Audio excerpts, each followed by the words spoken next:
Hinagupit ng habagat at bagyong Mirasol ang ilang bahagi ng bansa mula pa kahapon.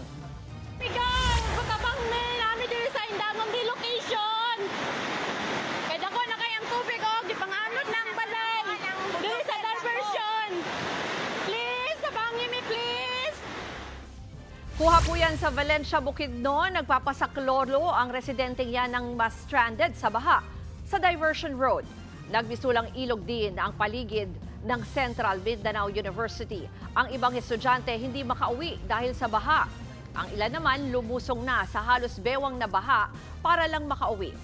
Pinasok na rin ng tubig ang silid-aralan.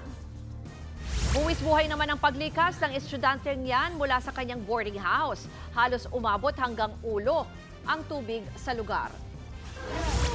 Napahagulgol din ang ginang na yan matapos tangayin ng rumaragasang baha ang kanyang 13 anyos na anak na lalaki.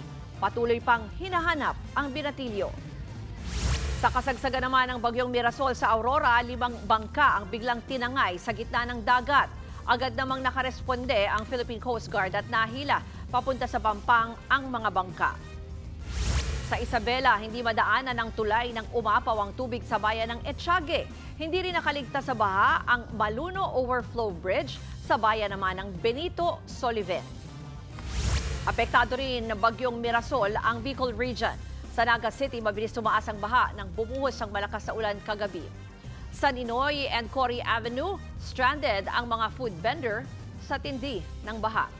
Mga kapatid, Ruth Cabalco, para sa mabilis na pasada ng mga balitang dapat niyong malaman, mag-follow at mag-subscribe sa social media pages ng News 5.